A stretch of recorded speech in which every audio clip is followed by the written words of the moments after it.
Shalom, family trendsetter. All praises be to the Most High Power Hashem for allowing us to see another day. I am driving, so you will hear some noise in the background. Starting early this morning, family, so I decided while I'm out and about, I might as well just holler at y'all for a minute. Now, this is a day after the second debate with Donald Trump, your president, as well as Joe Biden, the president, I guess, to be. And as far as the debate is concerned, I didn't really want to watch it this time around because the first time was a disaster. But for the most part, what I took away from it is that at the end of the day, they both politicians.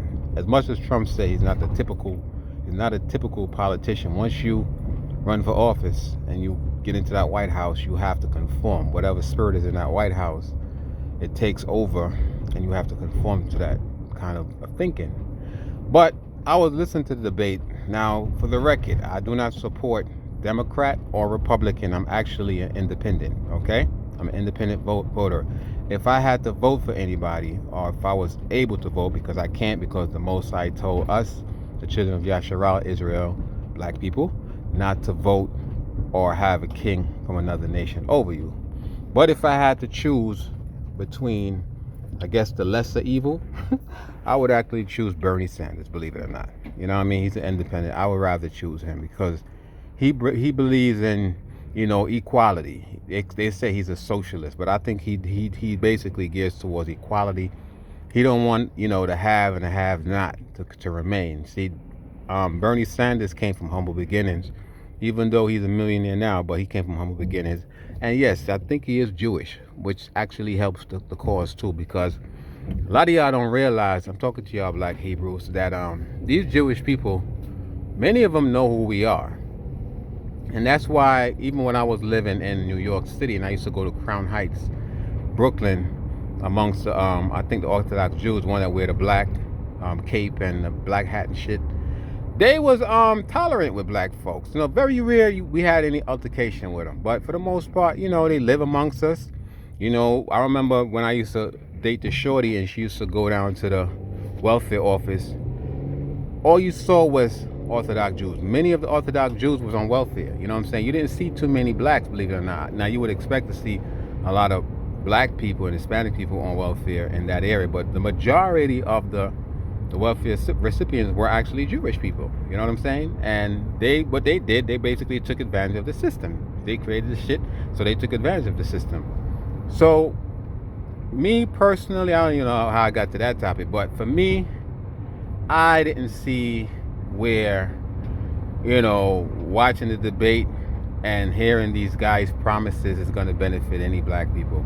We have heard this shit for over what, 400 or 500 years now, that change is going to come.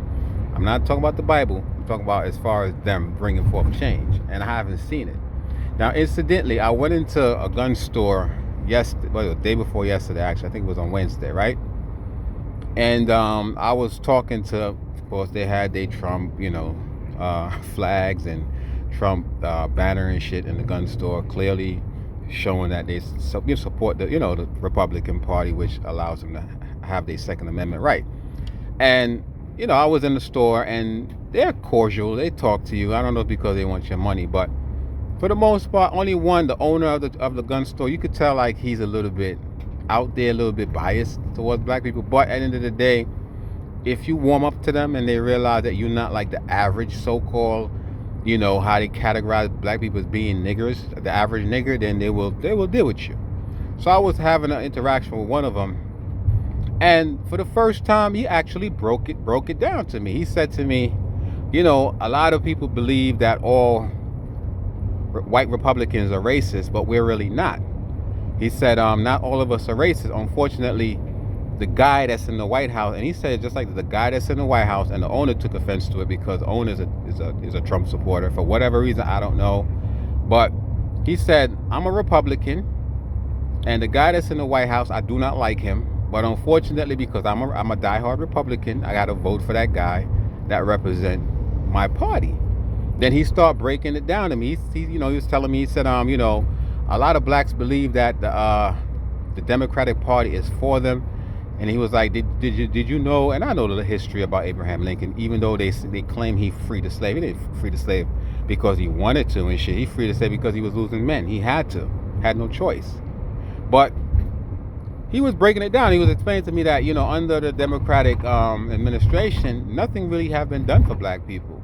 You know what I'm saying? The reason why black people gravitate to the Democratic Party is because, yes, he said you do have a lot of Republicans that comes from the Midwest, right? They do appears to be racist, and they, a lot of them have swastikas and they represent the Republican Party, and that makes it bad for us. This is what he's saying, bad for us meaning him, because he said he don't have any bias towards black people. He don't have any racism in his blood. As a matter of fact, they like to say, as a matter of fact, I have four African American good buddies of mine.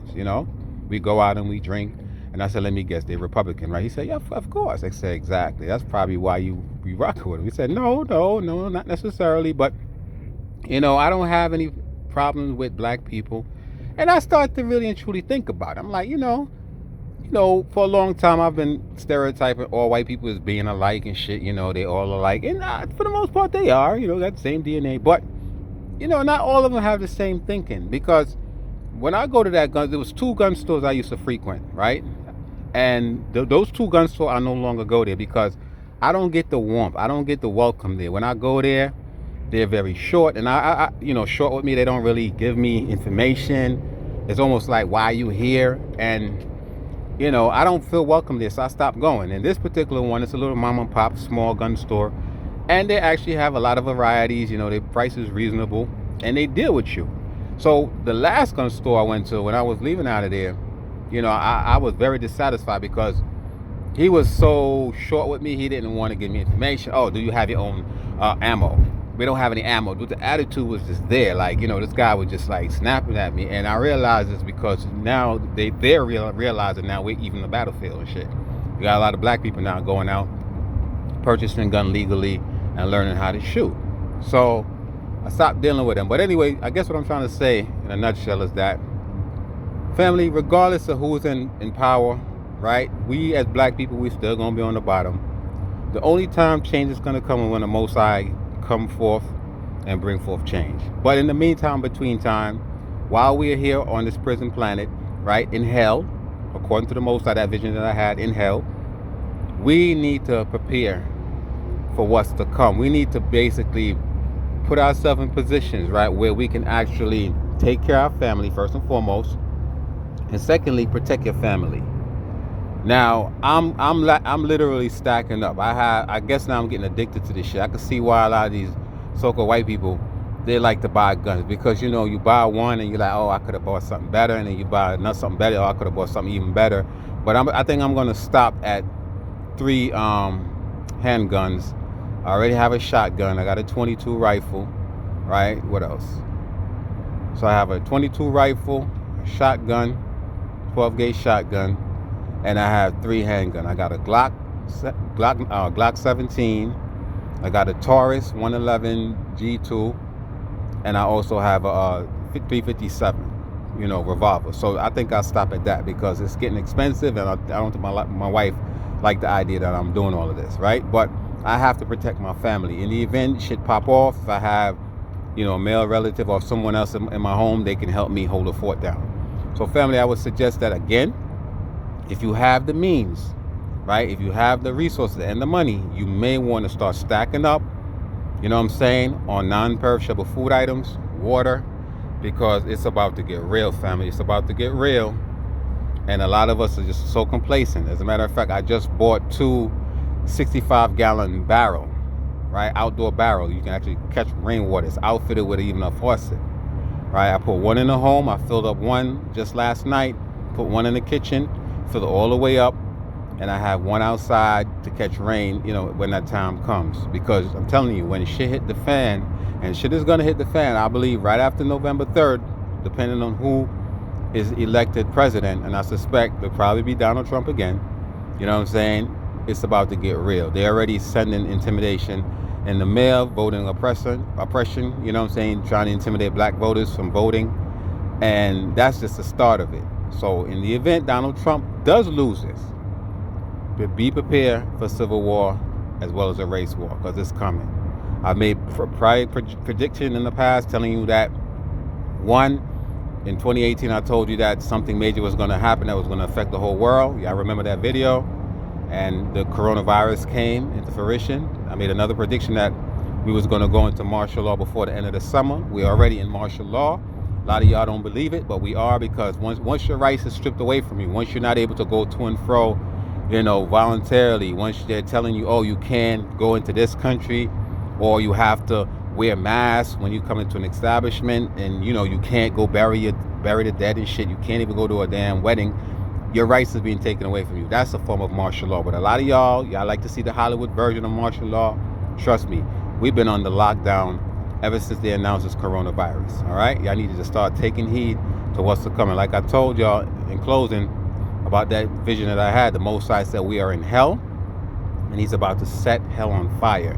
I know the last video wasn't clear because I had the background music and it kind of took away from the message, but I'm letting y'all know now, the Most High, I saw the Most High in a vision, right? He was a black man, very dark-skinned man with red fiery eyes, and his appearance was grand, okay? When I looked up at him, he literally covered the whole heavens. That's how big this man was. And that's the vision that I got of the Most High. He told me to tell y'all that he's coming back to gather his elect.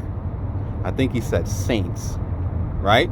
And then he's going to destroy this hell. He said he's going to set it ablaze. So he's going to separate the wheat from the tear, bundle up the tear, and he's going to cast them in the lake of fire. Because in the Bible, it's stated that hell was going to be cast into the lake of fire. So we know hell is not this burning pit that they depict in Christian churches, because you can't die, go to hell, be taken out of hell, judged, and put back into hell. We are in hell right now. This is a form of judgment. Hell is a condition. You have different levels of hell in certain situations. Like my conditions may not be as worse as yours, but nevertheless, we're in hell, and he's going to throw this hell in the lake of fire. Anyway, family, with that, I'm going to leave by saying peace and blessings, shalom, and to you new subscribers, shalom, shalom.